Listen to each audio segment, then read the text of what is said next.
So if you were in the previous session, this would be definitely and now for something totally different.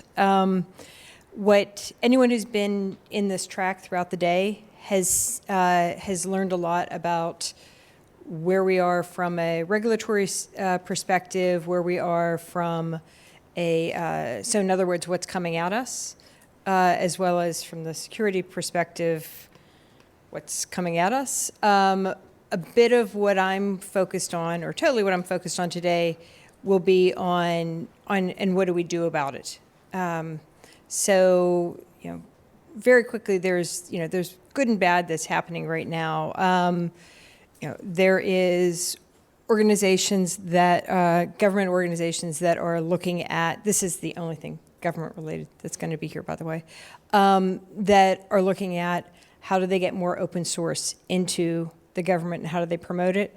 At the same time, there are regulatory considerations that are happening right now, or laws that are happening around the globe that are on how to restrict, or more, in a lot of cases, it's not even restrict, but it is who's responsible. And so we've all seen or experienced the idea that a maintainer being held responsible for what happens after they've created is bankrupting, if that's a word for some people.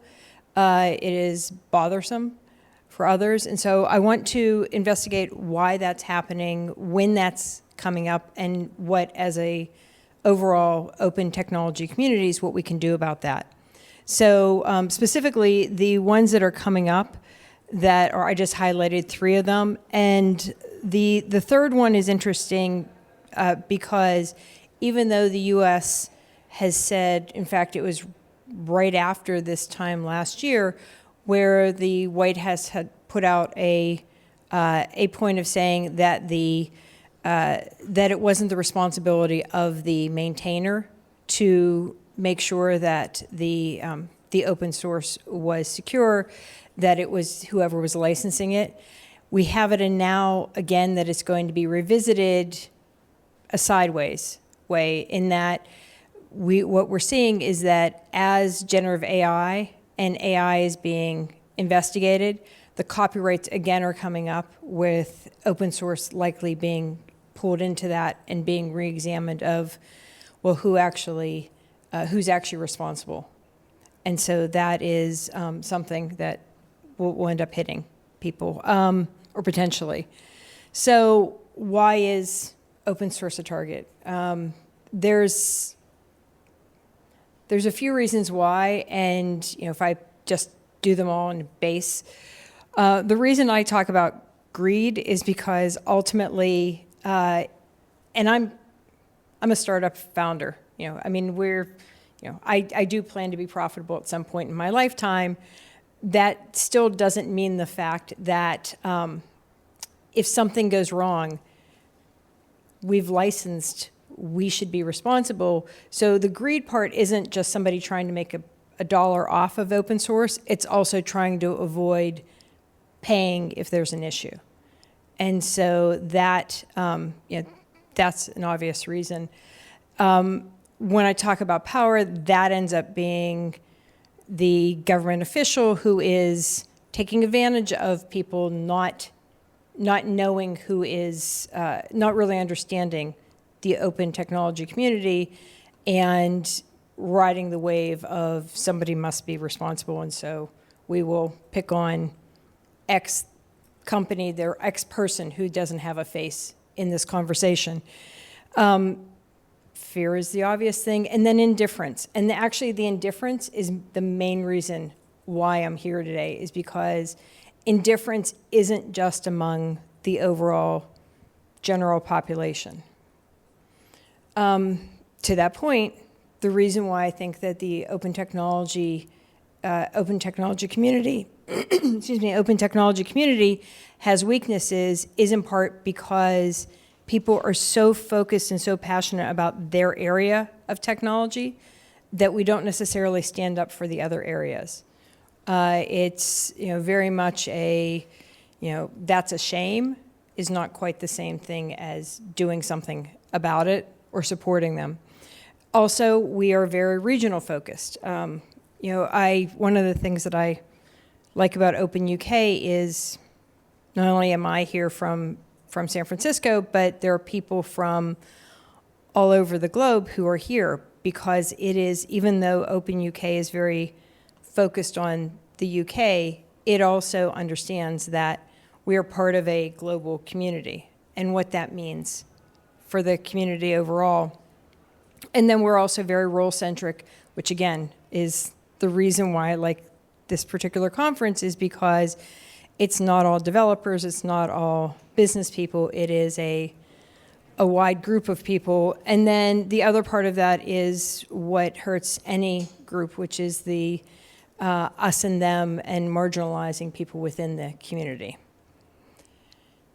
So what do I think from the positive side? I think that open technology is the ultimate community. When you think of how communities are, people put them in usually into two brackets. There's many ways of defining them, but the two general brackets are, it's an area of practice, I'm active in it, or an area of interest, I care about it.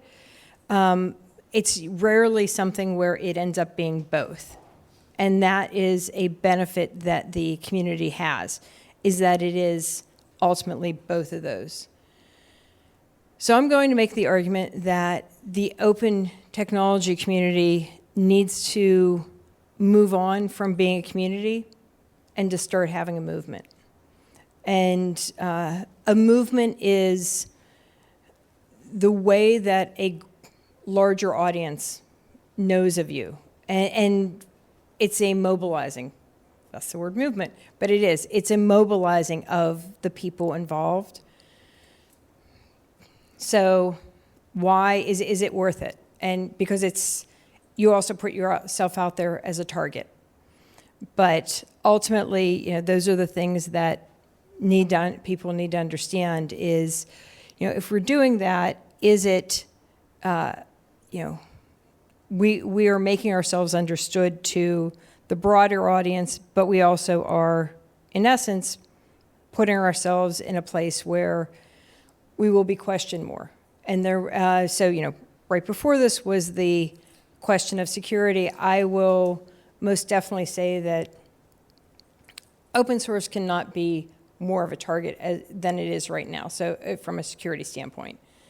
So I don't particularly think that is an issue, but is the open source community as individuals, could that be an issue? Depends on a regional level.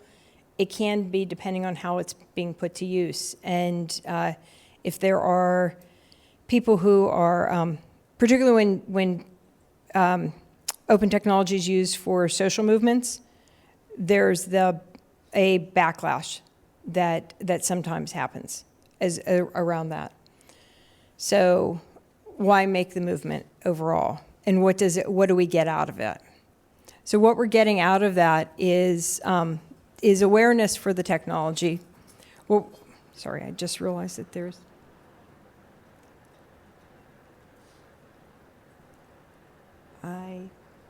Are we still good behind me? There's a lot of things popping up on the screen here. Oh, and he's... Okay, we're still good? Okay, good. Sorry.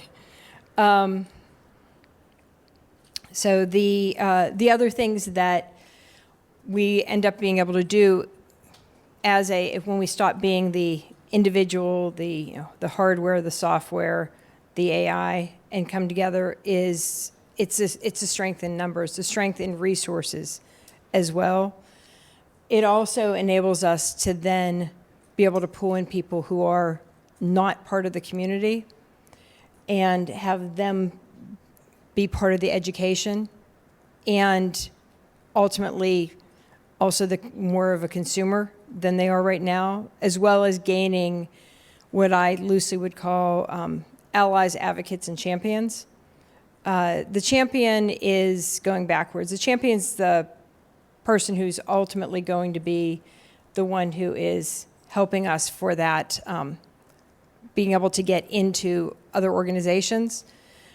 But ultimately, we go along this line of who ends up being relevant. So you start with other developers, moving on to, then you have the technical management, business management, mainstream public, government staffers, and government officials. And for as much as you hate or love government officials, they are the ones who are pushing the regional part of that. So what can we learn from the past? And I took something most recent past, Black Lives Matters, because this particularly is an organization, or not even an organization, and that's the point. It's not an organization, it's a movement. It's a movement that doesn't have a head. There are multiple people who will speak for it, but ultimately it has been a grassroots piece, which is what all good movements are, is a grassroots piece. And it started with the people who were initially affected. Then it was the families of the people who were affected. Then it was local action. Then it was more action that moved on to people who were serving those communities. So in the case of Black Lives Matters, that was a lot of churches and social organizations. And then it moved on to education about what do we really mean, particularly as people were coming at them and miseducating or misrepresenting. And then the movement of a regional piece, then a larger piece coordinated across regions. Then it was healthcare workers who were of all different ethnicities. And you started getting people who are of all different groups who have a common belief and have come to the not only defense, but to advocate for a group that they may or may not be part of, or they may or may not identify as part of. That is a good understanding. So where do we go from here? This is working out well. It's the last slide. Is that we need to support other people in other disciplines. So if your particular area is being attacked, you also need to graciously take somebody else's help instead of, what do you care anyway type of approach. So it is most definitely, we need to support others, we need to write for others, we need to speak for others. Not speak on their behalf, but speak on I am standing up saying, I am not a member of this community, but I appreciate this community, and that is, or I value this community because of. And so that ends up getting it. So that's one. The second is to collaborate when we are not under attack. And that, I think, is the place where the community has the best options right now. And so that is a starting point.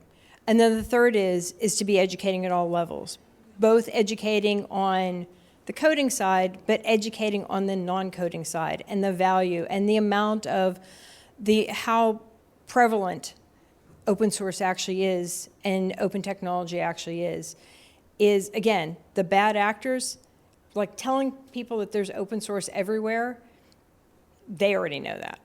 So making sure that everyone else knows how much open source there is and how much open technology there is something that then makes the people who are attacking realize that, well, they don't care. Making the other people realize that when they're attacking the open technology community, that they're actually attacking their infrastructure of government infrastructure. But that requirement to get to that spot so that you're changing the narrative is going to matter, which brings me back to number 2, which is the collaboration part. And then to take action for both yourself and for others, but it has to be a stand together or a fall apart type of scenario. That is all I have